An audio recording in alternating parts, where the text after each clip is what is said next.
विश्वानि देवसविदुदितानि परासुरा यद्भद्रं तन्न आसु। ॐ शान्ति शान्ति शान्तिः। नारायणं नमस्कृत्य नरं चैव नरोत्तमं देवीं सरस्वतीं व्यासं ततो जयमुदीरयेत्। सदाशिवसमारम्भां शङ्कराचार्यमध्यमाम् अस्मदाचार्यपर्यन्तां वन्दे गुरुपरम्पराम्। श्रुतिस्मृतिपुराणानाम् आलयं करुणालयं नमामि भगवत्पाद शङ्करं लोकशङ्करम्। सच्चिदानन्दरूपाय विश्वोत्पत्त्यादिहेतवे तापत्रयविनाशाय श्रीकृष्णाय वयं नमः।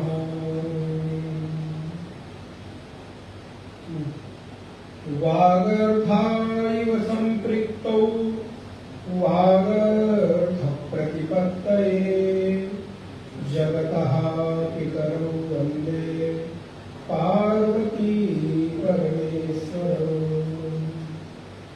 या देवी सर्वभूतेषु स्मृतिरूपेण संस्थिता नमस्तस्यै नमस्तस्यै नमस्तस्यै नमो नमः। या अनुरागी चित्त की गति न जाने कोई, जो जो गुरुवत श्याम रंग त्यों त्यों जय हो। श्री कृष्णचंद्र भगवान की नारायण।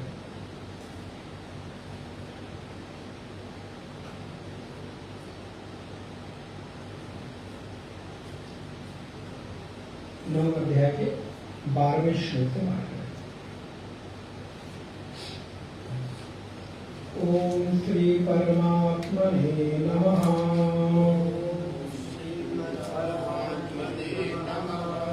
मोघाशः मोघकर्माणो मोघज्ञानविचेतसः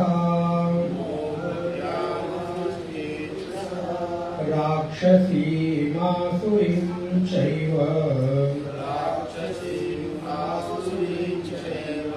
प्रकृतिं मोहिनीं श्रिताः महात्मानस्तु मां पार्थ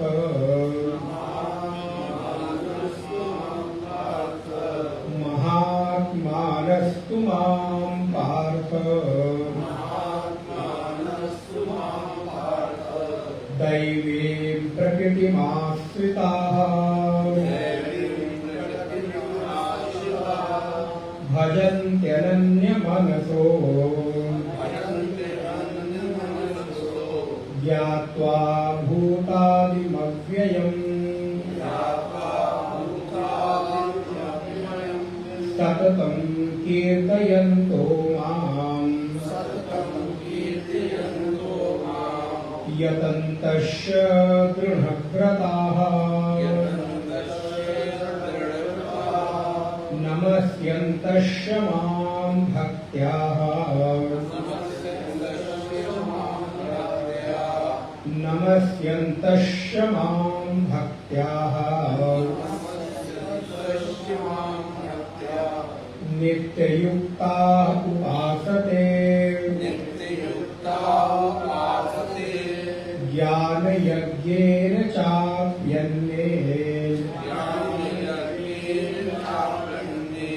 यजन्तो मामुपासते एकत्वेन पृथक्त्वेन बहुधा विश्वतो मुखम् अहं कर्तुरहं यज्ञः स्वधा अहम् अहमौषधम् मंत्रो अहम् एवाज्यम् मंत्रो अहम् अहमेवाज्यम् दो बार अहम अहम है तो मंत्रो अहम अहम एवाज्यम्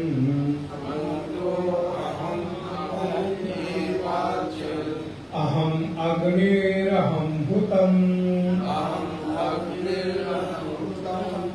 भगवान कितना मैं करते हैं देखो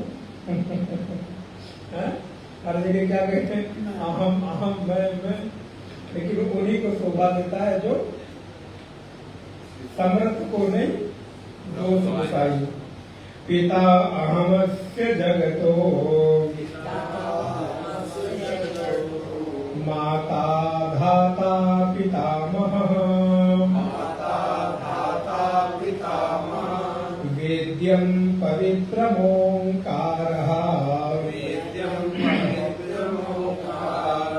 ऋक्सां यजुरेव च गतिर्भर्ता प्रभु साक्षी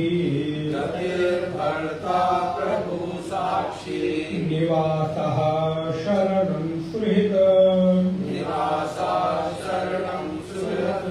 प्रभवः प्रलयस्थानम्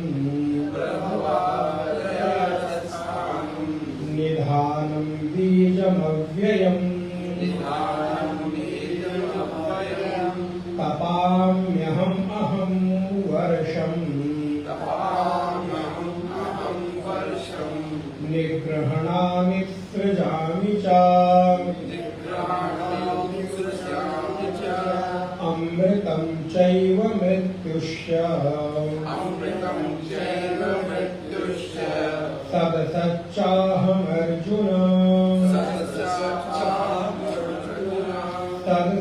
सदसच्चाहमर्जुन।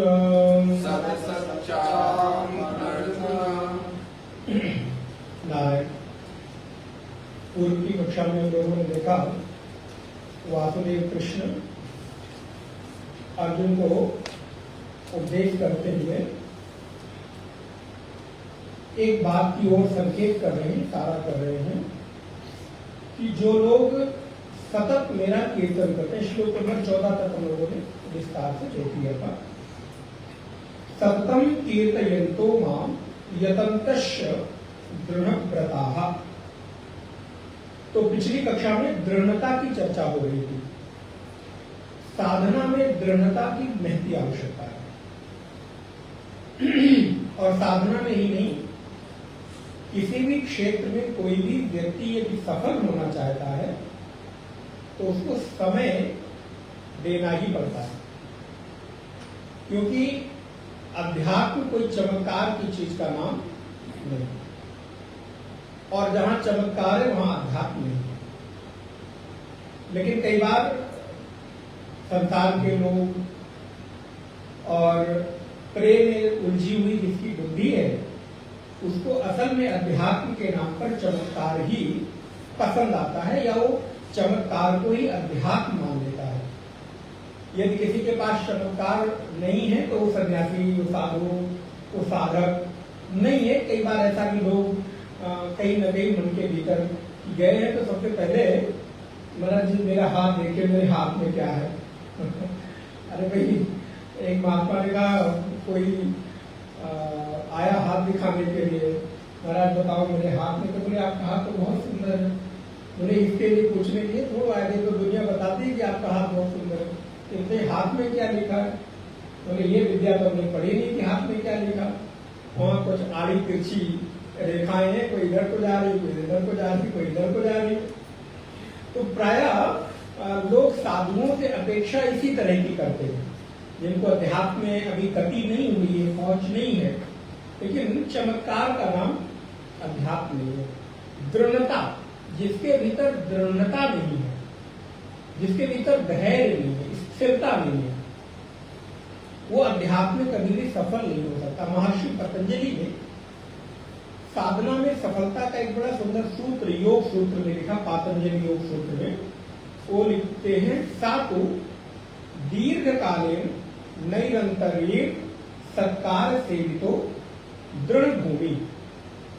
जो दृढ़ भूमि की प्राप्ति है, वो दृढ़ भूमि की प्राप्ति तभी किसी को मिल सकती है। दृढ़ भूमि की प्राप्ति का तात्पर्य है कि ऐसी एक मन की स्थिति, एक ऐसी साधना की स्थिति कि जहां पर किसी भी प्रकार की परिस्थिति में मन विचलित न हो। ऐसे दृढ़ स्थिति की प्राप्ति कैसे होगी? बोले सातो सत्कार सेवितो, नैरंतर्येण सत्कार सेवितो। सबसे पहले तो आपको साधना में 3 चीजों की जरूरत है। एक है निरंतरता, कंटिन्यूटी। यदि मेरे जीवन में साधना की निरंतरता नहीं है, और दूसरी है सत्कार बुद्धि, आदर बुद्धि, अर्थात जो साधना में कर रहा हूं, जो सत्संग में कर रहा हूं, जो उपाय कर रहा हूं, उसमें हमारा स्वयं का आदर भाव हो कि मेरी साधना अवश्य ही फलवती होगी, इस प्रकार की आदर बुद्धि। और तीसरी क्या है? बोले सातु नैरंतर्येण सत्कार सेवित। सातु नैरंतर्येण, निरंतरता, सत्कार और दृढ़ता, अर्थात उसमें आपकी आज ये कर लिया, कल वो कर लिया, परसों कर लिया, ये नहीं। बोले एक जगह एक ही साधना में आपकी निरंतरता और आदर पूर्वक उसको आप करते चले जाएं। सातु नैरंतर्येण सत्कार सेवितो दृढ़ भूमि। तो दीर्घकालीन, और कैसा है? बोले दीर्घ काल तक, 1-2 काल नहीं। जब तक दीर्घ काल नहीं होगा तब तक असल में ये बात समझ में आती नहीं है। जब बहुकाल करिए सत्संगा, तो स्वामी कहते, जब तब होई मन मोह मन भंगा, ऐसी एक दोहा। बहुकाल करिए सत्संगा तब होई सब संशय भंगा। तो जब हम दीर्घ काल तक, लंबे काल तक, लंबे समय तक, एक दिन, 1 क्लास, 2 क्लास में नहीं, तो दीर्घ काल तक जब सत्संग होता है तब मोह का जो भंग है वो होता है। बिनु सत्संग न हरि कथा, तेहि बिनु मोहन भाग। मानस मोह गए बिनु राम पद, कोई न दृढ़ अनुराग।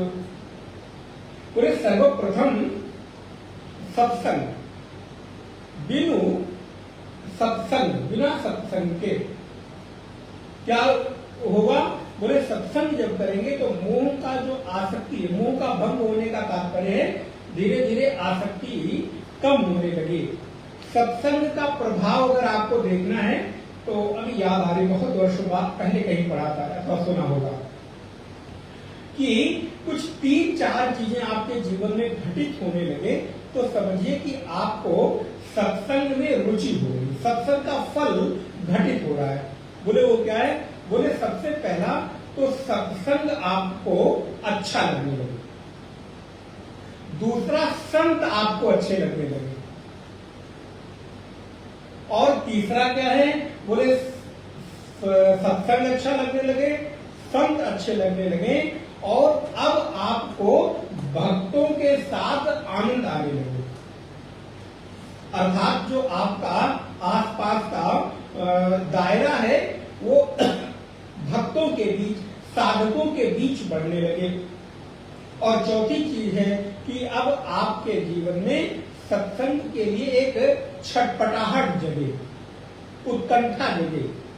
अगर इस प्रकार की कुछ लक्षण आप पे घटित होते हैं तो समझिए सत्संग का फल आप में उतर रहा है।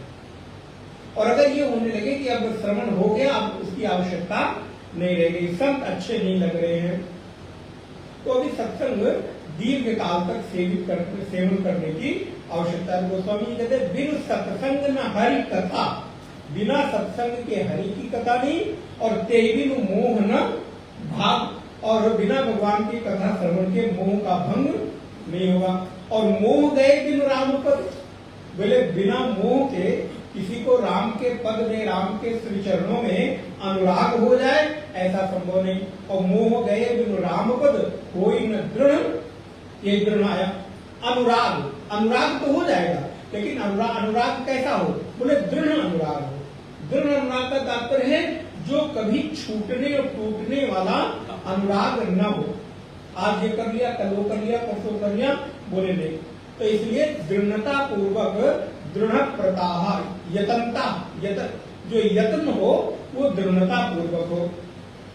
उसी बात को महर्षि पतंजलि कहते हैं कि सातु निरंतरीण, निरंतरता, सातु निरंतरेण सत्कार से तो दीर्घकालीन, दीर्घ काल तक निरंतरता पूर्वक आदर के सहित किया गया जो साधन है वो आपको फलीभूत करता है। उसका उदाहरण आप लोगों ने कई बार सुना होगा, किसी को जल की अगर प्राप्ति करनी है तो 100 फीट पे अगर जल मिल रहा है तो 10-10 फीट यदि 10 जगह खोदता है तो उसने खोदा कितनी जगह, कितना फीट, 100 फीट। लेकिन 10-10 फीट 10 जगह खोदने से उसको 100 फीट खुदाई के बाद भी जल, लेकिन वही 100 फीट जो 10 जगह खोदा, वही अगर एक जगह वो खुदाई करेगा तो आराम से उसको जल की प्राप्ति। लेकिन हमारे भीतर कई बार 100 फीट की खुदाई तो होती है, लेकिन वो 10 जगह होती है, 10 चीजों में होती है। तो आवश्यकता है एक जगह टिक कर उस जल रूपी फल की प्राप्ति कर लेना, अर्थात मोह भंग करके भक्ति की प्राप्ति कर लेना। वो कैसा होगा, बोले सततम कीर्तयन्तो माम यतन्तश्च दृढ़व्रताः और नमस्यन्तश्च माम भक्त्याः, जो मेरे भक्त हैं तो नमस्कार करें। नम का तात्पर्य होता है झुकना, इसीलिए नमः शब्द से ही नमस्ते बना है। नमस्ते, नमस्ते, वो नम आधा सा नहीं है, तो नमः के आगे आधा सा विसर्ग है। और ते, नमः ते, मैं नम हो रहा हूं, झुक रहा हूं, इसी को नमस्कार अथवा नमस्ते कहते हैं। अच्छा, नमस्ते कितनी बार हो, बोले 5 बार हो। बोले नहीं, हमारे यहां 5 बार नमस्कार नहीं कहा है, बोले जीवन ही नमस्कार बन जाए। और अभी पढ़ते पढ़ते एक बात भाव पता नहीं स्मरण आया, इसी नमः से तो नमाज नहीं हो गया। 5 बार नमाज पढ़ो तो दिन में 5 ही बार क्यों झुकना। हमारे आचार्यों ने कहा कि सिया नाम में सब जग जाना और करो प्रणाम जोरी जुकान, हाथ जोड़कर प्रणाम करने का तात्पर्य क्या, नमस्कार ही तो है। तो एक व्यक्ति को एक काल में, बोले नहीं दिन में 5 बार नहीं। अभी चलते चलते थोड़ा श्लोक देख रहा था कि क्या है आज श्लोक स्वाध्याय में, तो जस्ट नमस्ते से ये सब आया भाव जगह कि 5 बार नमाज क्यों की जाए, जीवन पूरा दिन भर नमाज की जाए। और दिन भर ही क्यों, बोले पूरा जीवन ही नमाज बन जाए, पूरा जीवन ही नमस्कार बन जाए। सबके प्रति आदर का भाव जग जाना ही तो नमस्कार है। तो भगवान क्या कह रहे हैं, अतः सनातन धर्म और गीता वेद को छोड़कर तो कहीं कोई कुछ गया नहीं, सब कुछ गया यही से, चाहे कोई धर्म संप्रदाय मजहब कुछ भी हो। तो उन्होंने नमः के आगे जा और लगा दिया। तो अगर उसको थोड़ा और मैं मतलब विश्लेषण करूंगा, भी अभी भाव आ रहा, नम आज, क्योंकि हर अक्षर में आ होता है, तो नम को अगर मां को विसर्ग कर दे आप, हलंत कर दे आप, तो नम हो गया। और आ निकल आया और पीछे जा लग गया। तो आज का जो नम है, आज का जो झुकना है वही मैं अभी जो झुक रहा हूं, एक बार वो पहली नमाज हो गई, फिर दूसरी हो गई, तीसरी हो गई, चौथी हो गई, पांचवी हो गई। तो अभी अभी का किया गया जो मेरा प्रणाम है, अभी अभी का जो किया गया मेरा नमस्कार है, परमात्मा के प्रति कृतज्ञता है, वो 5 बार हो।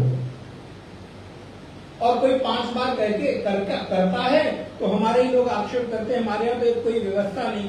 अरे भले आदमी, हमारे यहाँ केवल 5 बार निश्चित नहीं किया गया, हमारे यहाँ तो प्रत्येक क्षण, प्रत्येक व्यक्ति, प्रत्येक परिस्थिति, प्रत्येक वस्तु के प्रति नमस्कार के भाव को आदेशित किया। तुम नहीं मानते हो, नहीं तुम्हें करना है, तो तुम्हें वो 5 बार अच्छा लग रहा है।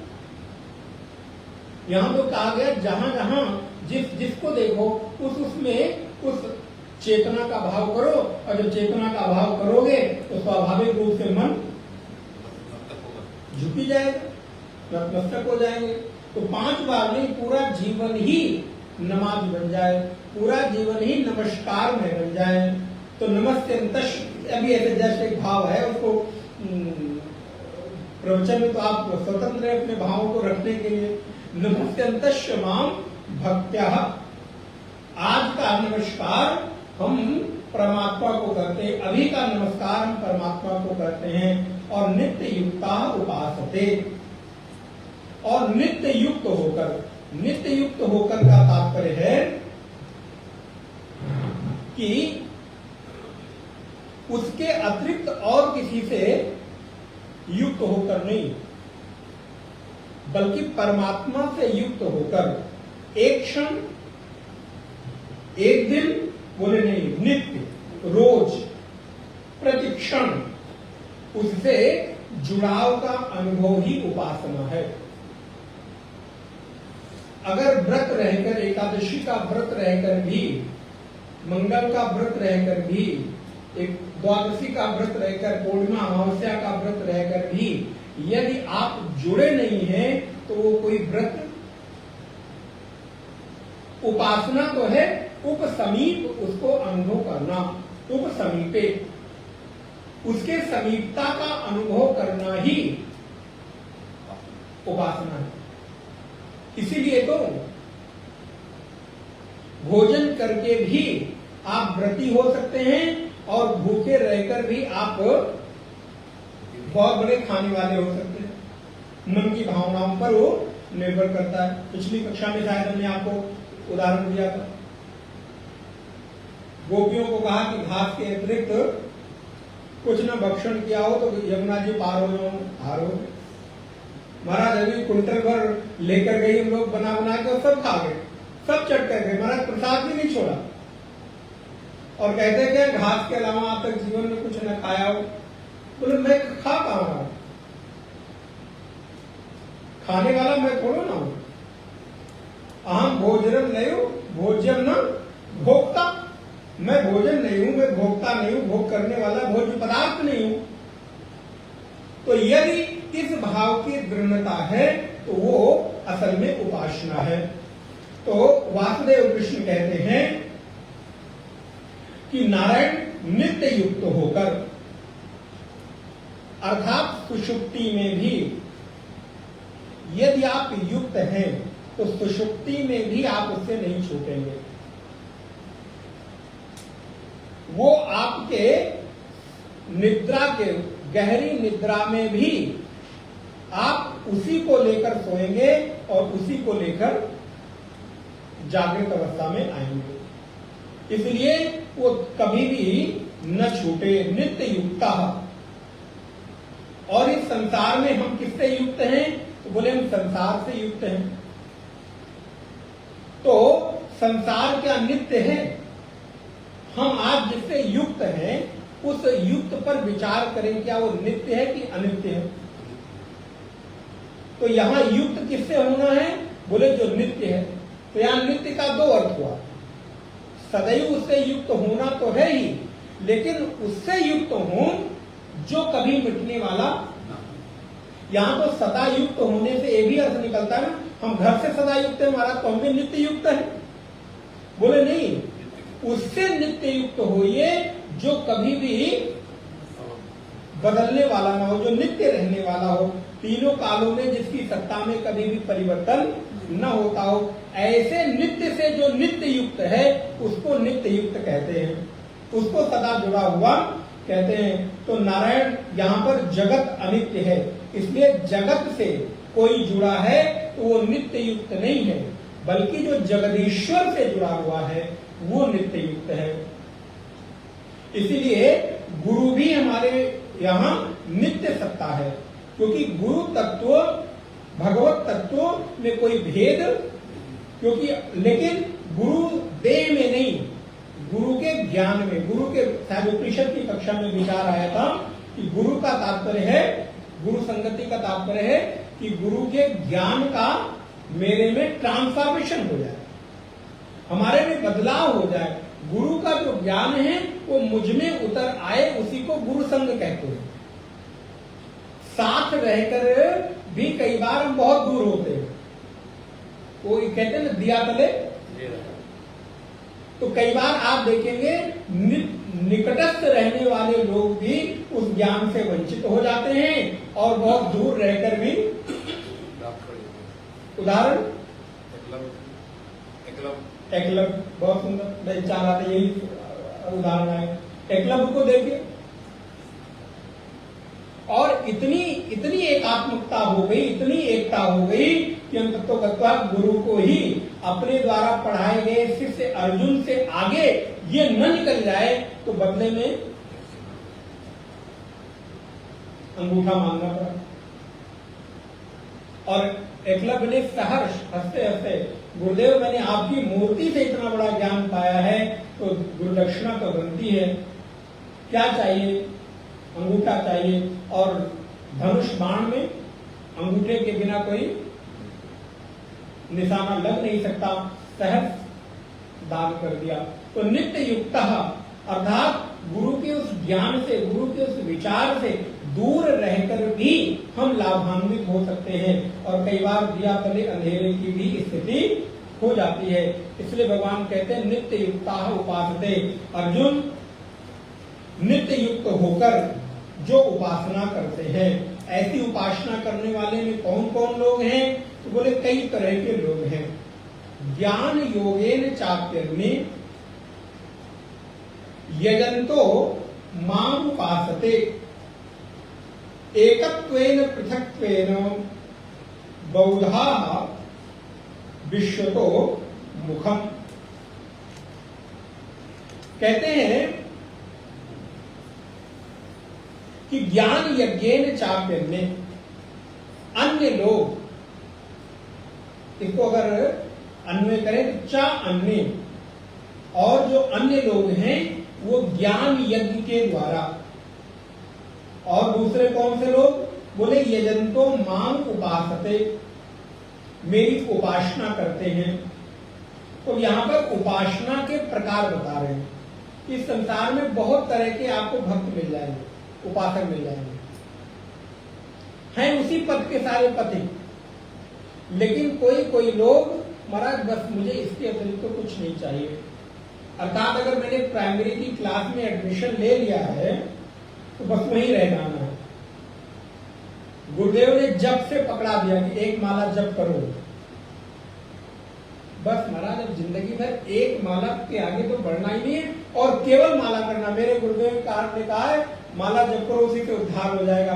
बोले भैया वो खाली तुम्हें एडमिशन देने के लिए माला पकड़ाकर एडमिशन दिया गया, प्रवेश दिया गया। अब तुम पहली कक्षा में रह जाना चाहते हो। ये तो वैसा ही हुआ जैसे बालक को पढ़ाने के लिए ले गए प्राइमरी में, और नर्सरी क्लास में, एलकेजी में, यूकेजी में भर्ती कर दिया। अब बालक को वो क्लासरूम पसंद आ गया, मैडम पसंद आ गई, बड़ी अच्छी है, प्यारी है, बहुत अच्छे से पढ़ाती है। तो बालक एक साल पास हो गया, अगले साल दूसरे क्लास में बैठना ही नहीं चाहता। हम लोगों के साथ भी होता था। जब पहली क्लास आप पास हो गए तो अगले सेशन में जब आप जाते थे तो लगता था उसी क्लासरूम में बैठो, उसी डेस्क पे बैठो जिस पे हम एक साल बैठ के, और ये भी भ्रम हो जाता था महाराज कि ये कोने वाली डेस्क पे बैठने से याद जल्दी होता है।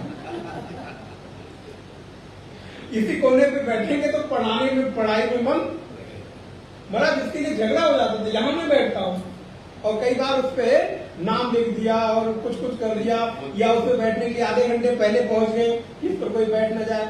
क्लास टीचर से कंप्लेन करनी पड़ी, ये मेरी जगह है, अब पता नहीं वो कहाँ गई जगह मालूम नहीं। आप देखिए कितना कुछ छूटा। लेकिन उस समय तो जब उस क्लास को हमने पास कर लिया, अगले सेशन में गए तो लगता है यार वही वाली क्लास होता, क्लास टीचर भी वही मैडम होती तो अच्छा लगता, वही लोग मुझे पढ़ाते तो अच्छा लगता। अब क्या हुआ, बोले मानो मुझे उस क्लास से, उस क्लास के सब्जेक्ट से, उस क्लास का जो सिलेबस है उससे मुझे अटैचमेंट हो गई, प्रेम हो गया। अगर आपको उसी से प्रेम हो गया होता तो क्या आज आप अपनी पूरी एजुकेशन पूरी कर पाते? तो आपको भले प्रेम होते हुए भी उसको प्रगति के लिए छोड़ना पड़ा, त्याग करना पड़ा। ठीक इसी प्रकार अध्यात्म की भी प्रथम कक्षा में प्रवेश पाने के बाद आपको हो सकता है कि जब छूट जाए, छोड़ना पड़े, तो उससे कभी भी हमको आसक्ति नहीं करनी चाहिए। मैंने कई बार आपको इस बात का शायद संकेत किया है। महाराज सुखदेव के बारे में कहते हैं निर्ग्रंथा, उनको ग्रंथ की कोई, और निर्ग्रंथा उनके जीवन में कोई ग्रंथी, दोनों अर्थ। तो हो सकता है कि आज जो ग्रंथ ये मेरे लिए बहुत उपयोगी है, कि कब तक है? बोले जब तक इसका ज्ञान आत्मसात न हो जाए। आत्मा रामश्य मुनया, जो मुनि आत्मा राम है, अब उनके लिए क्या है? बोले ये ग्रंथ भी महाराज बड़ी क्षमा के साथ ये एक भार है। एक गर्दभ के ऊपर, गधे के ऊपर चाहे सोने का भार लाद दो, चाहे ईंट का भार, मिट्टी का भार, गधे के लिए क्या है? उसको थोड़ा मजा आता है कि सोना लदा है, बड़ा मजा आ रहा है। बोले उसके लिए तो वजन चाहे सोने का हो, लोहे का, ईंट बालू पत्थर मिट्टी कुछ भी हो। तो वैसे ही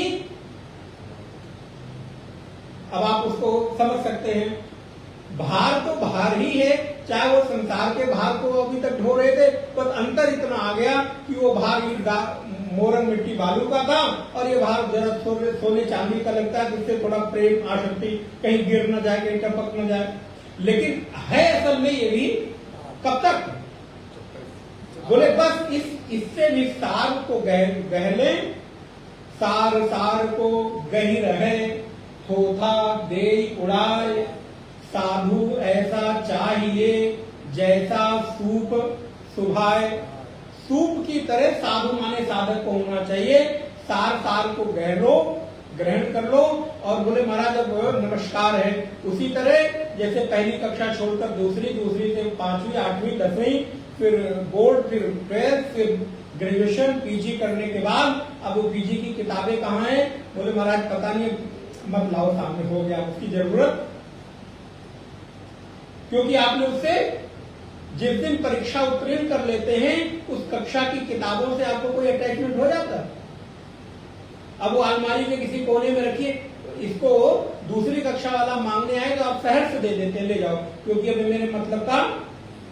ठीक उसी प्रकार ये भी अध्यात्म की कक्षा में प्राप्त प्रवेश के बाद, एक के बाद चढ़ती हुई सीढ़ी के बाद, ये ग्रंथ दूसरों को दे देना चाहिए। जैसे आप प्रारंभ करते हैं प्रकरण ग्रंथ तत्वबोध से, अब तत्वबोध बार तत्वबोध ही पढ़ने को कहा जाए। अब मेहता जी कहते महाराज उत्तरकाशी में इतने बड़े मतलब विषय का आप वाचन नहीं करेंगे तो कौन सा करेंगे? तो क्या आप बोले तत्वबोध ही पढ़ाया जाए, भज गोविंदन भी पढ़ाया जाए, तो कब तक? बोले नए लोग आएंगे उनके लिए तो अच्छा है, लेकिन पुराने लोगों को कुछ और विषय लीजिए, कुछ और विषय लीजिए। तो क्या हुआ? बोले अब चूंकि उसका सार को मैंने ग्रहण कर लिया तो अब उसकी उपयोगिता, उपादेयता, लेकिन ऐसा नहीं कि उनकी उपादेयता ग्रंथ के रूप में समाप्त होगी, उनके ज्ञान को सदा आपको आवश्यकता पड़ेगी। वैसे ही जैसे आप चाहे पीएचडी तक चले जाएं, लेकिन जो नर्सरी में, एलकेजी में, यूकेजी में आप ABCD पढ़ी है, काका काका पढ़ा है, उसको आज तक आप भुला, और ऐसा नहीं कि आप उसको छोड़कर अब पीएचडी कर लेंगे। पीएचडी तक को आपको उसकी जरूरत पड़ेगी, उसको आप छोड़ नहीं सकते। उसी प्रकार प्रकरण ग्रंथ के पहले सिद्धांत से लेकर और अंतिम सिद्धांत तक आपको ब्रह्म ज्ञान की प्राप्ति तक उसकी उपयोगिता और उसकी जरूरत पड़ेगी। लेकिन परमात्मा कहते हैं ज्ञान यज्ञ, कोई लोग कर्मकांड और कोई लोग ज्ञान यज्ञ के द्वारा। इसलिए ज्ञान यज्ञ क्या है? तो बोले जैसे कर्म कांड में यज्ञ करते हैं, और यज्ञ में क्या करते हैं? अग्नि प्रज्वलित करते हैं, यजमान आहुति डालता है, और जो ऋत्विक होता है, ब्राह्मण होता है, वो मंत्र बोलता है। तो वहां तो यज्ञ करते हुए कोई स्थूल चीज दिख रही है, लेकिन ज्ञान यज्ञ में अर्थात विचारों के आदान प्रदान में प्रज्वलित होती हुई कोई अग्नि नहीं दिखती। तो इसका मतलब ये तो बेकार है। बहुत सारे लोगों को एक क्लास पसंद नहीं आती, कक्षा नहीं, उनको मजा आता कोई यज्ञ हो, कोई आहुति हो, कोई पूजा हो, कोई पुष्पांजलि हो। बोले ये भी ज्ञान यज्ञ भी यज्ञ है। यहां पर भी संधा और यहां पर भी अग्नि प्रज्वलित हो रही है। यहां पर क्या है? बोले जैसे अग्नि में स्रुवा के द्वारा, लकड़ी का आपने देखे होगा, स्रुवा से घी की आहुति डालते हैं। बोले वैसे ही वाक रूपी स्रुवा, वाणी रूपी स्रुवा शब्द रूप भविष्य के द्वारा इस हृदय रूपी अग्नि कुंड में हवन किया जाता है। तब वहां पर प्रज्वलित होती हुई ज्ञान की अग्नि से अग्नि का जो हृदय का ज्ञान है वो समाप्त होता है। जैसे बाहर यज्ञ कुंड में आप उस स्रुवा के माध्यम से घी डालते हैं, और जो ब्राह्मण है वो मंत्र बोलता है, तब आप स्वाहा करते हैं। वैसे ही यहाँ पर वाक रूपी स्रुवा, जो वाणी है, ये स्रुवा का काम कर रही है। और जो शब्द है वो क्या है? बोले वो शब्द भविष्य है।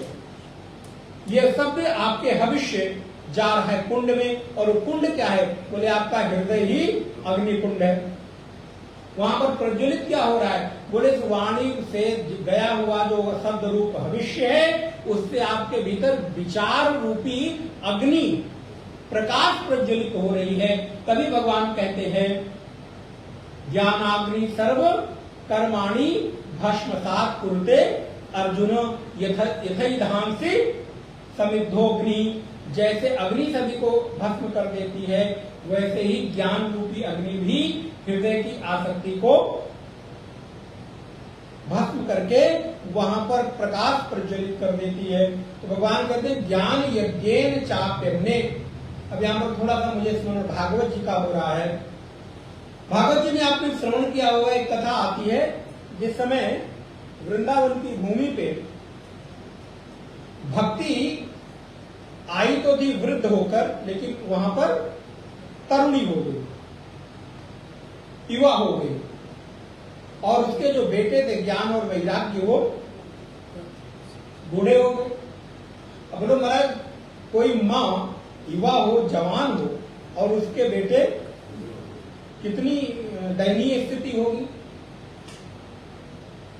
नारद जी को देखती है भक्ति, तो विपरीत अवस्था में पड़े हुए व्यक्ति को संत के अतिरिक्त और कोई आलंबन दिखाई, जैसे रोगी को वैद्य के अलावा, डॉक्टर के अलावा कहीं और समाधान, वैसे ही ज्ञान वैराग्य भक्ति रूपी किसी भी तरह की प्राप्ति के लिए संत के अतिरिक्त और कोई माध्यम, अगर ज्ञान भक्ति वैराग्य चाहिए तो वैद्य के यहाँ जाएंगे कि संत के यहाँ जाएंगे? बोले महाराज संत को देखा तो भक्ति को एक आश्रय दिखाई दिया, आसरा दिखाई दिया कि ये हमारे गुरु के रूप में हमारे जीवन का विकार कष्ट निवृत्त कर सकते हैं। भक्ति कहती है भोगो साधो क्षणं तिष्ठ मच्चिन्तामपि नाशय दर्शनं तव लोकस्य सर्वथा घरं परम। हे साधो, एक क्षण के लिए जरा ठहर जाओ। अब नारद जी जैसा बचपन से विरक्त महात्मा बोले कौन सी स्त्री भी मुझे पीछे से बुला रही है, ये क्या हुआ? कौन कौन मेरी परिचित आ गई।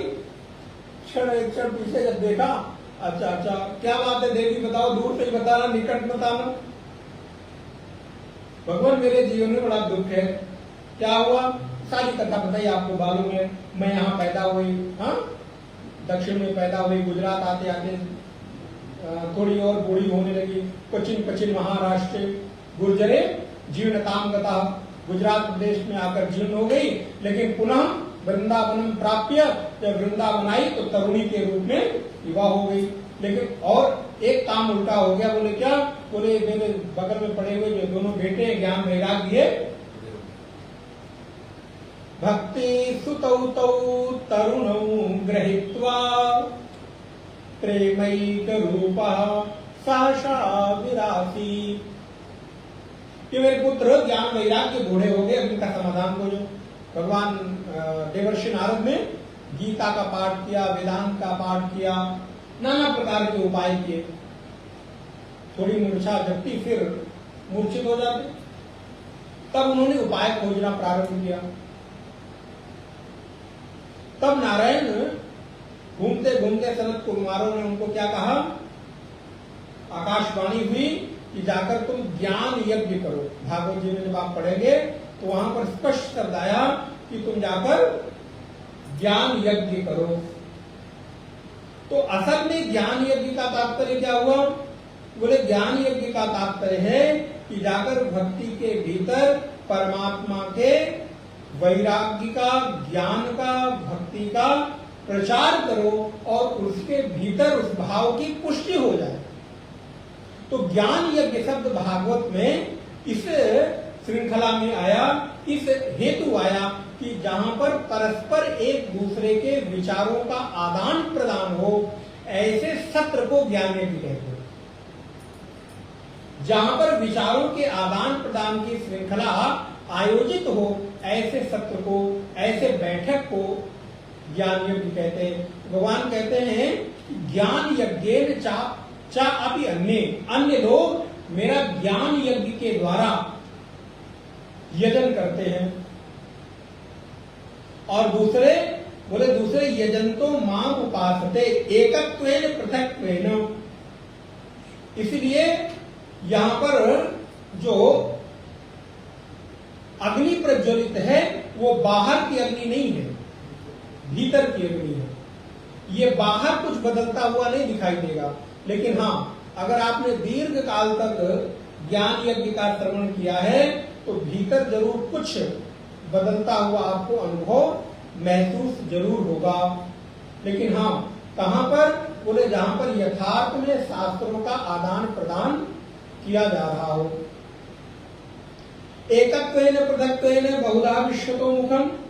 एकत्वेन माने ईश्वरत्वेन, पूरे जगत का एकमात्र कारण ईश्वर को मानकर उसका यजन करो। इस पूरे जगत का अभिन्न निमित्त और उपादान जो कारण है वो परमात्मा है, ईश्वर है, ये मानकर उसका यजन करो, आराधना करो। बोले बहुधा विश्वतो मुखम। विश्वतो मुखम का तात्पर्य विराट रूप से। विराट रूप से वही सर्वत्र प्रकट हो रहा है, जिसको विष्णु सहस्रनाम में क्या कहते हैं? अनेक रूप रूपाय विष्णवे प्रभ विष्णवे। एक रूप नहीं, अनेकों रूपों में वही विष्णु, वही चेतना, वही नारायण प्रकट हो रहा है। इस रूप में उसकी उपासना करना ही विराटोपासना है। एकत्वेन, पूरे जगत पे एकमात्र अधीश्वर कारण भगवान को, ईश्वर को मानकर उपासना करना एकत्वेन उपासना है, श्लोक में जो आया।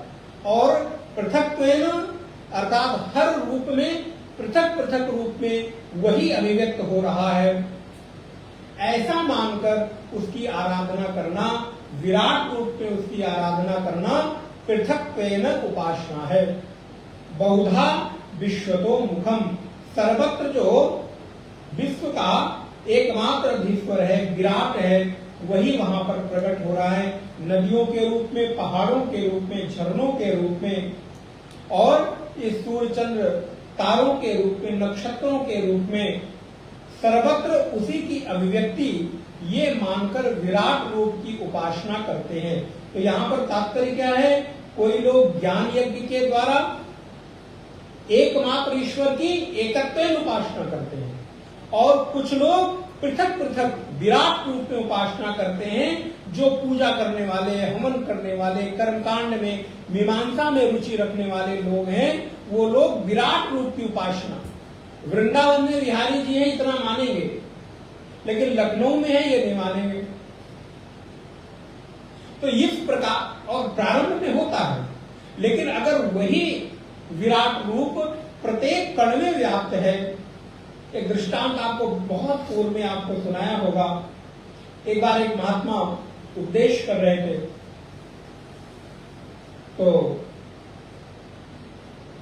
उन्होंने उपदेश किया कि कण कण में भगवान है, परमात्मा है। एक साधक अगले दिन आए तो बोले, महाराज आपने बताया, मुझे कण कण में परमात्मा दिखने लगे, हर जगह भगवान ही दिखते हैं। महात्मा बड़ी जोर से मुस्कुराए, कण कण में भगवान दिख रहे हैं? बोले हाँ। बोले पहले ये बताओ, कण दिखता है कि पहले भगवान दिखता है? बात पकड़िएगा, समझ में आएगा, बहुत सूक्ष्म है। वेदांत जब उद्घोष करता है कि कण कण में परमात्मा ईसावास से निरम सर्वम है, हर जगह वही व्याप्त है, तो आप पहले कण देखते हैं कि पहले परमात्मा देखते हैं? और यदि कण को मानकर फिर परमात्मा देख रहे हैं, तो फिर अद्वैत कहां होगा? तो परमात्मा, वेदांत ये नहीं कहता कण कण में परमात्मा, कहने के लिए कहना पड़ता है, बोले कण ही परमात्मा है, कण कण में परमात्मा नहीं, प्रत्येक कण ही ये पर सिद्धांत बदल जाते, इतने भर में।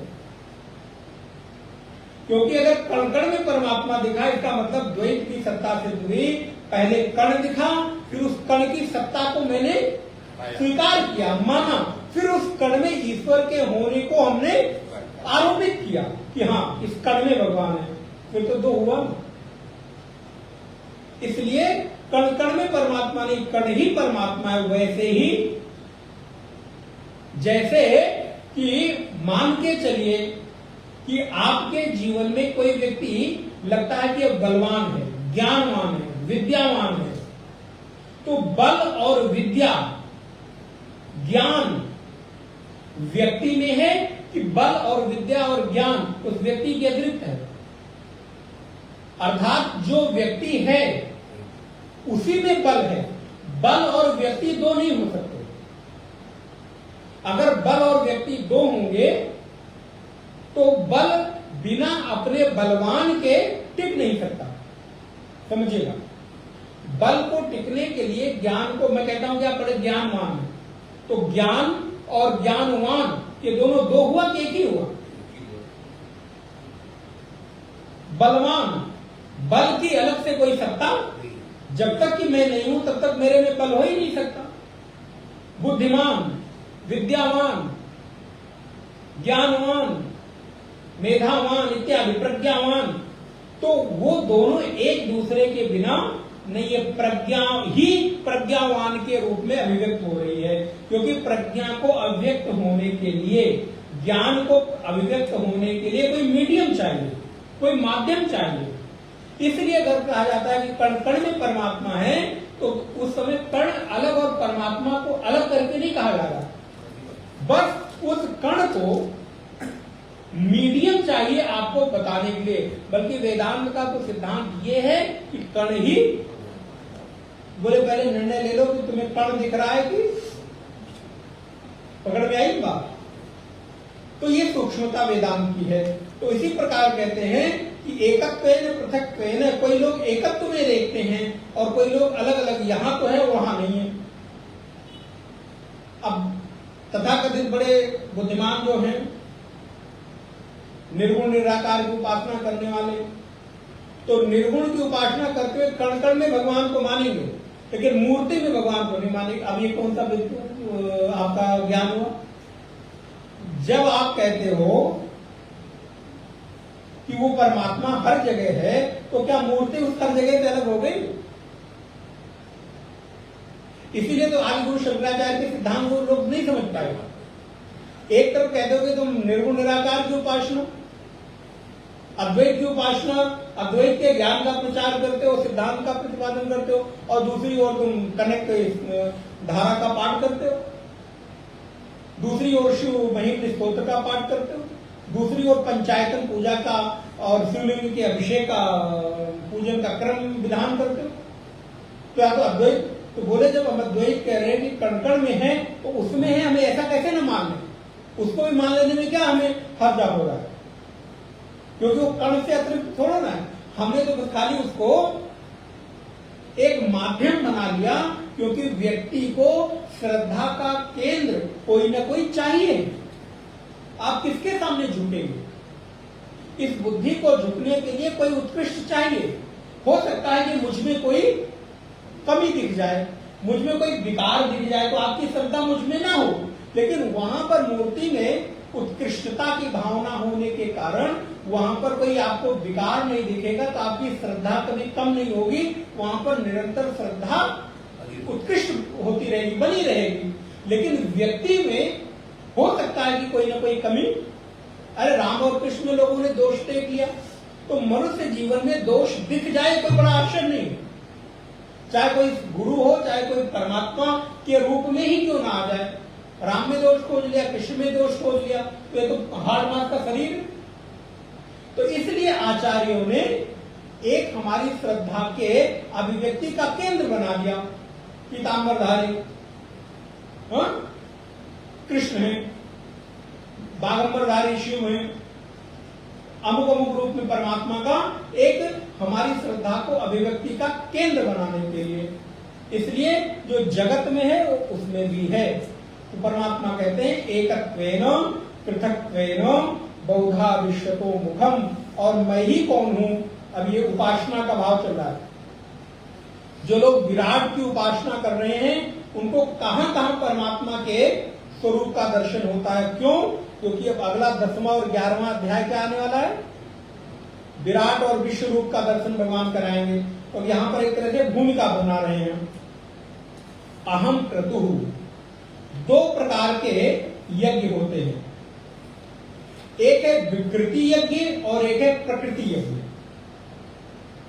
इसीलिए यहां पर दो शब्द आया, क्रतु और, आप श्लोक देखिए, अहम क्रतु अहम यज्ञ, मैं क्रतु हूं और मैं यज्ञ हूं। तो एक प्रकार से जो क्रतु है वो यज्ञ का ही प्रकारांतर है। तो यज्ञ के दो विभाग हैं, एक है यज्ञ की विकृति विभाग और एक है प्रकृति विभाग। तो यहां पर जो विकृति रूप यज्ञ है उसको क्रतु कहते हैं। विकृति रूप यज्ञ का तात्पर्य है, यहां पे विकृति का अर्थ विकार नहीं है, विकृति का तात्पर्य है विशेष रूपेण कृति, अर्थात किसी कृति विशेष में यज्ञ करना, जिसको हम आहुति के रूप में करते हैं। वहां पर एक यज्ञ की आहुति को हमने प्रकट किया और यज्ञ कर दिया। तो ये विशेष प्रकार की जो कृति में कृतित्व करके हमने यज्ञ किया, श्रद्धा को समर्पित किया, वो विकृति रूप यज्ञ है। और दूसरा प्रकृति रूप यज्ञ, अर्थात प्रत्येक प्रकृति में यज्ञ का भाव करना ही प्रकृति रूप यज्ञ है। जैसे सूर्य क्या कर रहा है? यज्ञ ही तो कर रहा है। यज्ञ का तात्पर्य क्या है? यजन, अर्थात दूसरों के हित के लिए किया गया कार्य ही यज्ञ है। नदियां क्या कर रही हैं? पेड़ पौधे क्या कर रहे हैं? सूर्य और चंद्र क्या कर रहे हैं? नक्षत्र और तारे क्या कर रहे हैं? पवन देव क्या कर रहे हैं? ये पूरा का पूरा अगर विश्व देखें तो बिना यज्ञ के चल ही नहीं सकता। इसलिए जो कहते हैं कि आहुति रूपी यज्ञ की क्या आवश्यकता है, अरे ये हमारी एक जरूरत है, एक प्रकृति की यज्ञ है और एक विकृति रूपी यज्ञ है, जहां पर हमने अपनी श्रद्धा को अग्निदेव के माध्यम से प्रकट करके और संध्या, अग्नि, घी, आज्य धारा आदि के माध्यम से यज्ञ किया। और दूसरा है प्रकृति का जो विराट रूप यज्ञ है, हवा यज्ञ कर रही है, नित्य दे रही है, यज्ञ का तात्पर्य देना। अग्नि को हम क्या कर रहे हैं, देते ही तो हैं, घी दे रहे हैं, तिल दे रहे हैं, जौ दे रहे हैं, मिष्ठान दे रहे हैं, पंच मेवा दे रहे हैं, आदि आदि। तो ये प्रकृति भी पूरा का पूरा विश्व ही यज्ञ के माध्यम से चल रहा है। इसलिए प्रत्येक व्यक्ति को इस प्रकृति को देने के लिए सीखना चाहिए, लेते ही ना रहे, अपितु देना भी सीखना चाहिए। प्रकृति हमको दे रही, प्रतिक्षण दे रही, नदियां, हवा, जल, अग्नि, वायु, पृथ्वी, आकाश, पेड़ पौधे, प्रत्येक चीज तो दे रहे हैं। कौन सी ऐसी चीज है जो आपको दे ना रहा हो? लेकिन हमने जीवन में लेना सीखा। इसलिए कहते हैं प्रकृति रूपी यज्ञ में हमारा सहयोग होना चाहिए, केवल लेते ही ना रहे। इसलिए संग्रह के साथ त्याग जरूर होना चाहिए। संग्रह त्याग न बिनु पहचाने। संग्रह जो कर रहा है उसके भीतर अगर त्याग नहीं होगा तो उसकी संग्रहित चीजें ज्यादा देर तक ठहरेंगी नहीं। जैसे नदियां त्याग कर रही हैं इसलिए उसका जल पीने लायक है, लेकिन तालाब अपने जल को संग्रह कर रहा है इसलिए उसका जल पीने लायक, वो जल थोड़े दिनों बाद सड़ने लगता है, शैवाल जम जाता है, काई जम जाती है, मच्छर कीड़े हो जाते हैं। लेकिन नदी का जल नित्य त्याग कर रहा है, संग्रह है लेकिन उस संग्रह के साथ नहाने लायक है, पीने लायक है, उपयोग करने लायक है। इसलिए प्रत्येक व्यक्ति के जीवन में जो चीज का संग्रह है उस संग्रह को त्याग में बदलते रहे। इसलिए कहते हैं ज्ञान को संग्रहित करके रखोगे तो घटता जाएगा, ज्ञान को जितना त्याग करोगे, बांटोगे, दोगे, उतना ही बढ़ता जाएगा, क्योंकि पीछे से आने के लिए स्पेस बचेगा, जगह बचेगी। नहीं तो लगेगा अरे मैं बहुत जानता हूं, मेरी बुद्धि के आगे किसी की बुद्धि नहीं है, छोटी सी बुद्धि है, छोटे से विचार कुछ आता जाता नहीं। लेकिन चूंकि अभी तक कभी वो दिया नहीं गया तो अपने थोड़े से होने को हम बहुत अधिक में मान लेते हैं। लेकिन जब देने चलते हैं तब लगता है, हम लोगों को भी लगता है कि कभी कभी बहुत पढ़ लिया अब क्या करना है, लेकिन जब आप कुछ और पढ़ने बैठे तो कुछ तो आता ही नहीं है। अभी तो ये भी पढ़ना है, अभी तो ये भी पढ़ना है, अभी तो ये भी स्वाध्याय में लेकर आना है। लेकिन जब आप उसको देना सीखेंगे तब आपके भीतर नए नए ज्ञान को धारण करने की क्षमता बढ़ेगी। इसलिए प्रत्येक चीज यहां पर संग्रह के साथ त्याग जुड़ा होना चाहिए। इसलिए उस ईसावास उपनिषद का दूसरा मंत्र जीवन के लिए अद्भुत सूत्र है। क्या है? कुर्वन् नैवेह कर्माणि जिजीविषे क्षतम समाह शतकम समाह एवं त्वयि न अन्यथा अस्ति न कर्म लिप्यते न अन्यथा अस्ति। इसके अतिरिक्त तुम्हारे पास और कोई उपाय है नहीं। बोले क्या करें? बोले भोग करो, लेकिन भोग कैसे? बोले त्याग पूर्वक भोग करो। अब देखिए, भोग को मना नहीं किया, लेकिन भोग में त्याग वृत्ति बनी रहे तो त्याग पूर्वक किया गया भोग कभी भी दुख का हेतु बनेगा नहीं। इसलिए पूरी की पूरी प्रकृति यज्ञ कर रही है। कौन सी ऐसी चीज है जो यज्ञ के बिना है? इसलिए विष्णु पुराण में कहा गया यज्ञो वै विष्णु, यज्ञ ही विष्णु है और विष्णु ही यज्ञ है। इसलिए विकृति रूप यज्ञ में भी मेरी रुचि रहे और प्रकृति रूप यज्ञ में भी मैं अपनी आहुति देता रहूं। इतना नहीं, अग्नि में ही घी को डालना आहुति माने, बल्कि प्रकृति को संरक्षित सुरक्षित करना भी यज्ञ है। जल को पवित्र बनाए रखना भी यज्ञ है, हवा को पवित्र और स्वच्छ बनाए रखना भी यज्ञ है। इस संसार में आप देखेंगे तो सारा का सारा जो चक्र है वो यज्ञ के आसपास घूम रहा है। यज्ञ माने देना। यज्ञ में आहुति, आहुति क्या करते हैं? आप छोड़ते हैं ना, आपने उठा। आप देखो कि कोई व्यक्ति हो जिसकी बुद्धि कभी देने ना सीखी हो, कहेगा बोले 5 किलो घी 1 घंटे में सुहा कर दे। बताओ कितना मूर्ख आदमी है। 5 किलो घी 1 महीने में खाता तो जरा कहते ही। अरे महाराज, काजू बादाम मेवा इतनी सुंदर जड़ी बूटियां। एक बार आप लोग को याद है, हम लोगों ने दुर्गा सप्तती का हवन किया, कितनी सारी जड़ी बूटियां और कितने सारे सब चीजों का संग्रह करके देना। आप मुझे कितना बड़ा कलेजा चाहिए कि एक बार में 5 किलो घी पलट देना। अगर दूसरे दृष्टि से आप विचार करें, 1000 रुपए किलो बादाम है और 5 किलो बादाम यज्ञ की आहुति में आपने, तो ये कितना बड़ा त्याग है। सामान्य व्यक्ति के बस का कर्मकांड करना है नहीं, यज्ञ करना नहीं। कर्मकांड का मतलब यज्ञ है। यज्ञ वो व्यक्ति नहीं कर सकता जो कभी देना ना सीखा हो। यज्ञ वही कर सकता है जिसके भीतर त्याग की वृत्ति हो, क्योंकि यज्ञ माने होता है त्याग। इसलिए भगवान कहते हैं, अर्जुन अहम क्रतु विकृति रूप यज्ञ और अहम यज्ञ। यज्ञ का तात्पर्य प्रकृति का संरक्षण, संवर्धन। यज्ञ स्वाहा स्वधा अहम अहम औषधम। और इतना ही नहीं, मैं ही यज्ञ हूं और इसके साथ साथ मैं ही स्वधा हूं। ये जो स्वधा है ये पितरों के लिए आया है। पितरों के लिए दी गई आहुति का नाम स्वधा होता है, इसलिए उसमें स्वाहा नहीं बोला जाता, स्वधा बोला जाता है।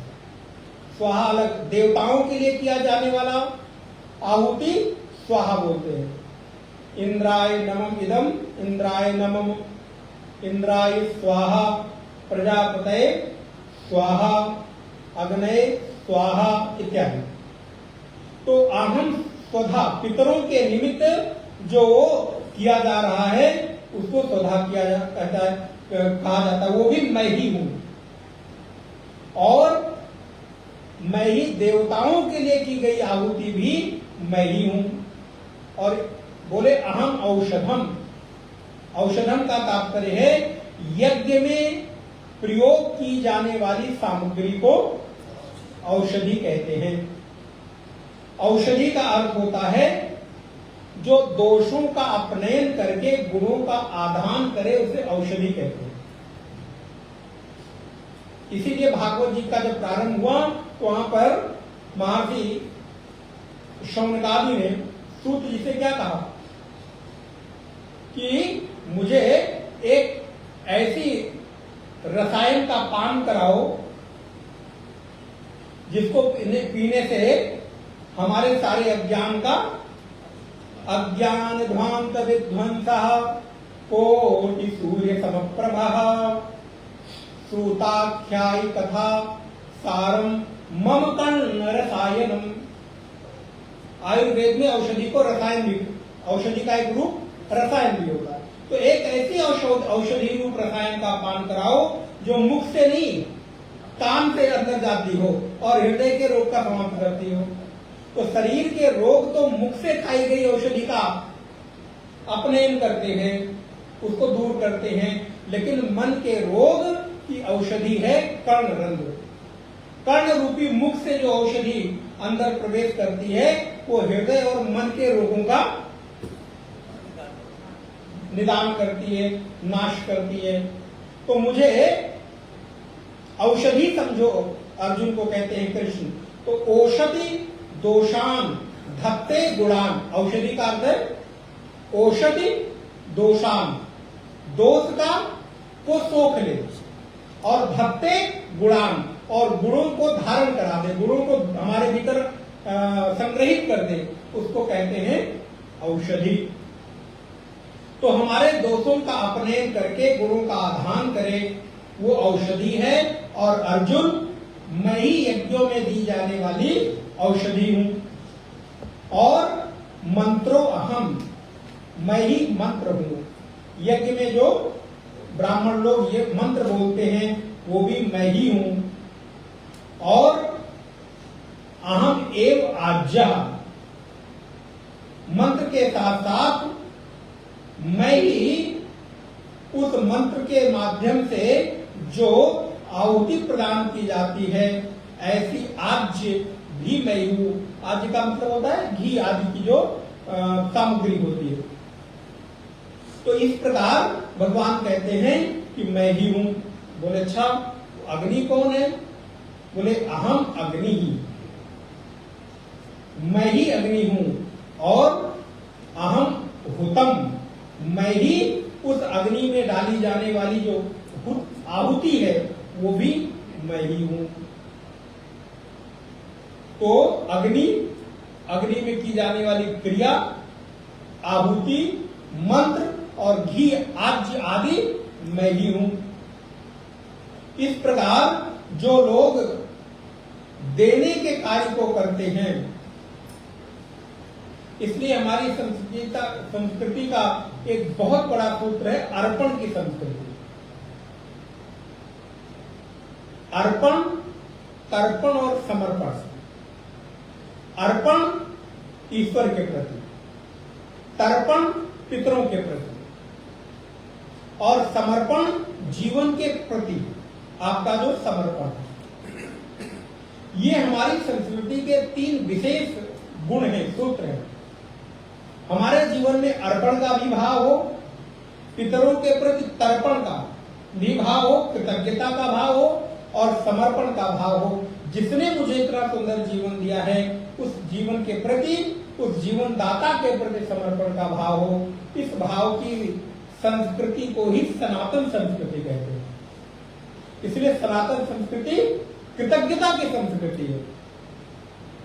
भगवान कहते हैं मैं ही यज्ञ हूं और मैं ही इस जगत का पिता हूं। महाराज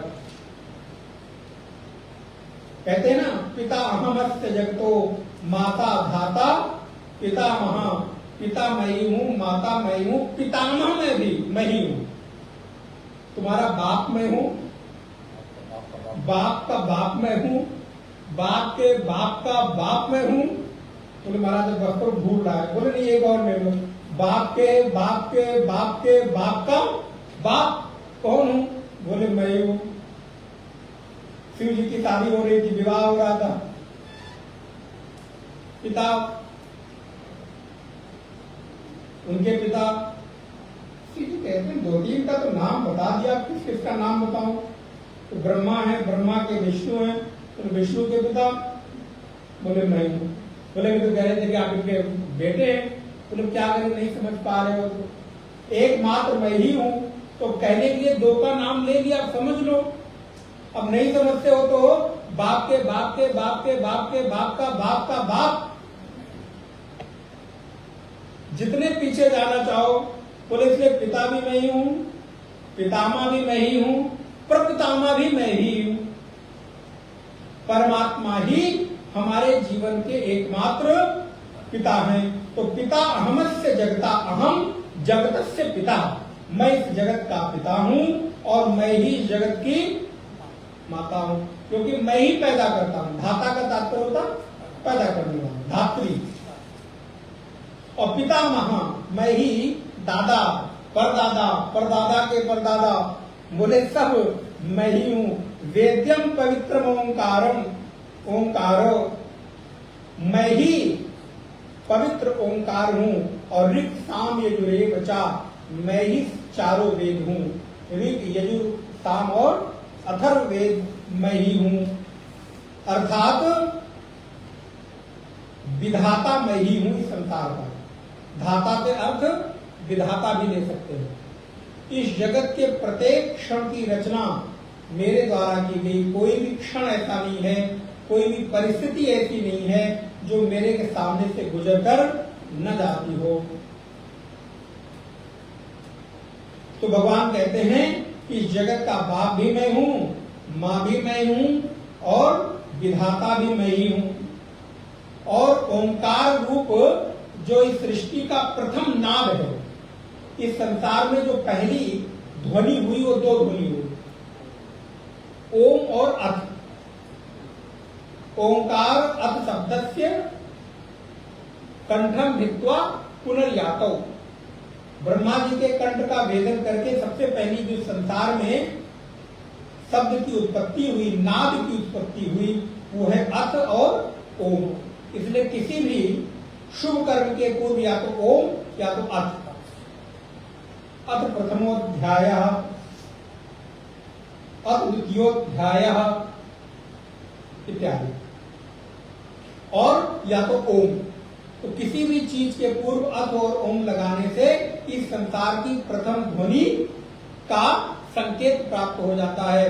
भगवान कहते हैं मैं ही ओम हूं और मैं ही वेद हूं, ऋग मैं ही हूं। ऋग्वेद का तात्पर्य चित्त प्रधान। देखिए यहां पर तीन शब्द लिया, ऋग, यजु, साम। ऋग से तात्पर्य है चित्त प्रधान में हूं, क्योंकि उपनिषद उस ब्रह्म को क्या कहता है? सच्चित आनंद घन, वो सच्चिदानंद रूप है। तो ऋग वेद माने सत प्रधान, चित्त प्रधान, और साम वेद का तात्पर्य आनंद प्रधान, क्योंकि सामवेद गायन प्रधान है। सामवेद पढ़ के नहीं बोला जाता, गा के बोला जाता है।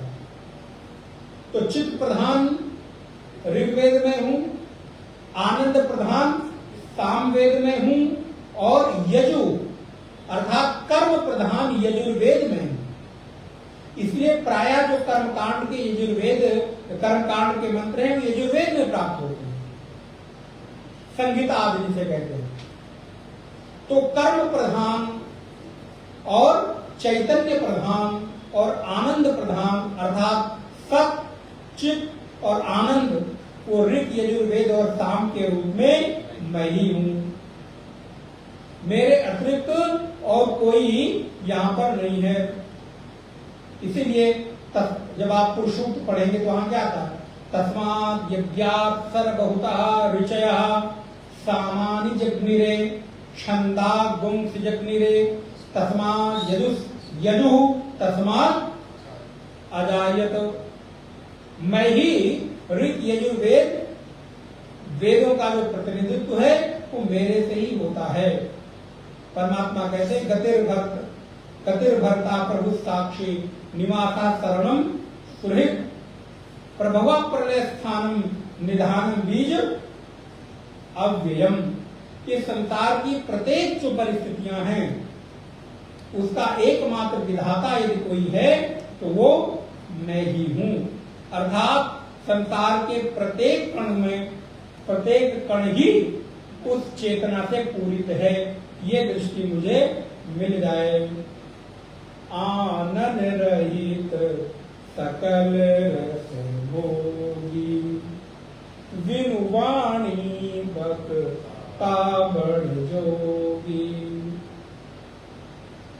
बिनु पग चलई सुनई बिनु काना करे बिनु कर्म करे विधि नाना। आनंद रहित सकल रस भोगी बिनु वाणी बक्ता बड़ जोगी। तो तात्पर्य क्या है कि सब कुछ मैं होता हुआ भी मैं कुछ नहीं हूं, और सारे नेत्र भी मैं हूं और मेरा कोई देखने का नेत्र नहीं है। जब मैं ईश्वरत्वेन एकत्वेन, अभी पिछले श्लोक एकत्वेन देखेंगे तो बिनुपग चलेंगे, और जब पृथकत्वेन देखेंगे, बहुत्वेन देखेंगे तो बिनुपग चले के बाद सुने बिनु काना और कर बिनु कर्म करे विधि नाना। तो सारे हाथ उसी के हो गए, कर्म पर दृष्टि होगी, और जब ज्ञान पर दृष्टि होगी तो उसका कोई भी स्वरूप नहीं निकल कर आता। अगली कक्षा में हम लोग आगे का विषय देखेंगे। 2 बार भगवत नाम स्मरण। हरि शरणम हरि शरणम हरि शरणम हरि शरणम हरि शरणम हरि शरणम हरि शरणम हरि शरणम हरि शरणम हरि शरणम हरि शरणम हरि शरणम हरि शरणम हरि शरणम हरि शरणम हरि शरणम दयालु राम की शरणम कृपालु कृष्ण की शरणम दयालु राम की शरणम कृपालु कृष्ण की शरणम दयालु राम की शरणम कृपालु कृष्ण की शरणम दयालु राम की शरणम कृपालु कृष्ण की शरणम हरि शरणम हरि शरणम हरि शरणम हरि शरणम हरि शरणम हरि शरणम हरि शरणम हरि शरणम यही एक मंत्र है प्यारा हरि शरणम हरि शरणम यही एक मंत्र है प्यारा हरि शरणम हरि शरणम यही एक मंत्र है प्यारा हरि शरणम